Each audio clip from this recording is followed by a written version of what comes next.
নামক অডিও রেকর্ডারে তুমি কি রেকর্ড করাবা? সিদ্ধান্ত নিবে মা, সিদ্ধান্ত নিবে বাবা। যদি আমি কোরআন তেলাওয়াত রেকর্ড করাই কানে, আমার সন্তান বাজাইবে যখন তেলাওয়াত বাজাইবে।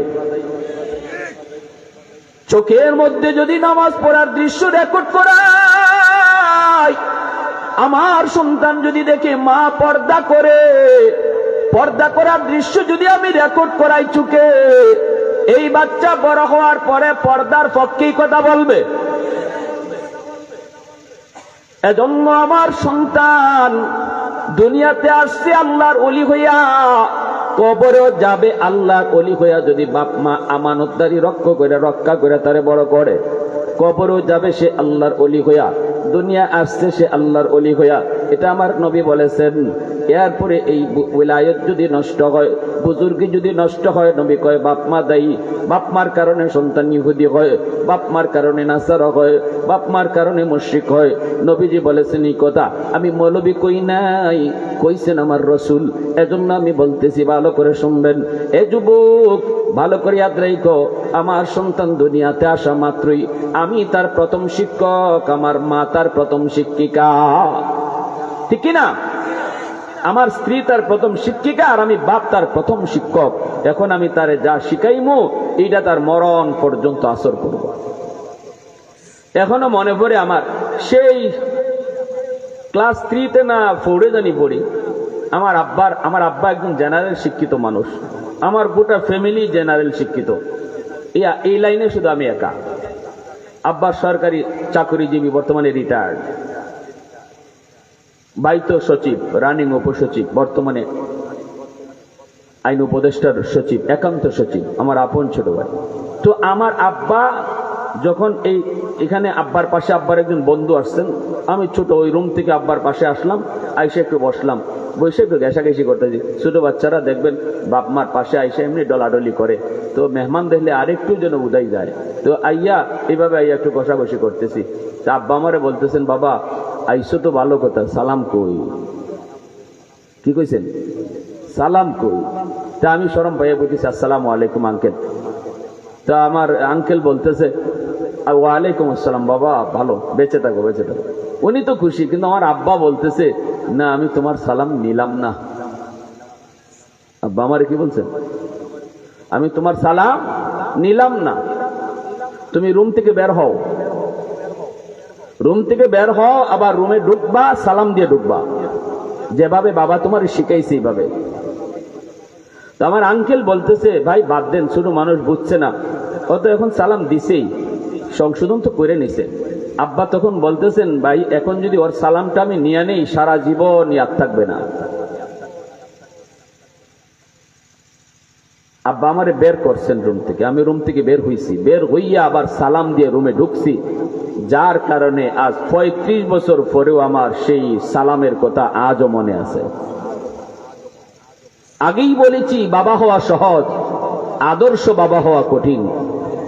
মা হওয়া সহজ, আদর্শ মা হওয়া কঠিন। সবাই তো আদর্শ সন্তান চাই। পৃথিবীতে এমন কোন মা নাই, বাবা নাই যে সন্তান আদর্শ সন্তান চায় না, ভালো সন্তান চায় না। কিন্তু আদর্শ বাবা কয়জন হতে পারলাম? আমার আদর্শ সন্তান পেতে হলে তো আমি বাবাকে আদর্শ বাবা হতে হবে। একটা আদর্শ সন্তান পেতে হলে তো আমি মাকে আদর্শ মা হতে হবে। 16ই ডিসেম্বরে আমি বের হইলাম বেপরদায়, শত শত যুবকের সাথে ডলাডলি করলাম, আর আমি আমার সন্তান আদর্শ সন্তান চাই। এটা কি কোনোদিন সম্ভব বলেন? এজন্য বলি, যুবক ভালো করে শোনাও, আমার আপনার দায়িত্ব, অনেক দায়িত্ব, মা বাবার অনেকগুলি দায়িত্ব। সন্তানকে তুমি সালাম কালাম শিখাও, সন্তানকে তুমি কালেমা শিখাও, সন্তানকে দোয়া দরুদ তুমি শিখাও, এগুলা তো বাপ মার দায়িত্ব। মক্তবে দেওয়ার পরে, মাদ্রাসায় ভর্তি করার আগেই তো বাপ মার কিছু শিখানির দায়িত্ব আছে। আমাদের বাপ মা তো আমাদেরকে অনেক দোয়া দরুদ, এগুলা তো শিশুকালেই ঘরে থাকতেই শিখাইয়া দিয়েছেন, আপনাদেরকেও শিখাইছেন। আগে ছিল, এখন নাই। এখন হইছে মা মোবাইল টিপতেছে, বাবা মোবাইল টিপতেছে, দোয়া শিখাইব কোন টাইমে? ঠিক না? ঘুমের দোয়া যেই টাইমটাতে মা শিখাইবার কথা, যেই টাইমটাতে আমাদের মা আমাদেরকে ঘুমের দোয়া শিখাইছেন, এই টাইমে এই জমানার মায়েরা মোবাইল টিপে টিপে ঘুমায়। এই সময়টা বাবা মোবাইল টিপে টিপে ঘুমায়। সন্তান ঘুমের দোয়া শিখবে কার কাছ থেকে? শিখবে কার কাছ থেকে? ঠিক কিনা ভাই? আমি যদি বলতাম বাবা ডান হাতে খাও, আল্লাহ খুশি হয়, সব শিশু বাচ্চারা জিজ্ঞেস তো আম্মু আল্লাহ খুশি হইলে কি হয়? এই বাচ্চাদের খাসলত হইল প্রশ্ন করা।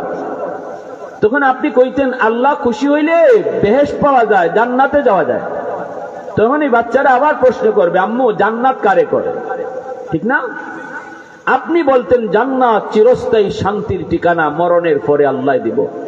ওই যে জান্নাতের পরিচয়টা আপনি এক কথায় বাচ্চারে শোনায় দিছেন তার শিশুকালে, এই কথাটা তার দিল আর দিমাগের মধ্যে পাথরে খোদাই করে লিখে দিছেন। এই জান্নাতের পরিচয় সেই শিশুকালে নিয়ে গেছে তার মেমোরিতে। মরণ পর্যন্ত এটা ভুলবে না, ইয়াদ থাকবে, ইয়াদ থাকবে। যে বয়সে শিখানোর কথা এই বয়সে শিখাও। বয়স পার হয়ে গেলে শিখাইতে চাইলে রিয়াকশন হয়। ঐশী তার বাপকে মাকে খুন করলো, নিজের হাতে জবাই করলো। একটা ছোট মেয়ে তার বাপ মারে ঘুমের ওষুধ খাওয়াইয়া এত বড় পুলিশ অফিসাররে জবাই করলো। কেন?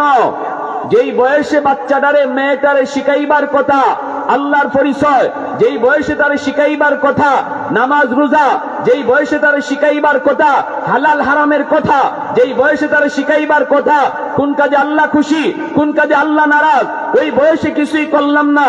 আমি এরকম সেন্টুগেন্টি পরাইয়া আর হাফ প্যান্ট পরাইয়া মেয়েরে নিয়ে মার্কেটে গেলাম। আর যদি আমি কইছি ভাই আপনি মেয়েটার এই পোশাকে লইয়া বাইরেছেন কেন?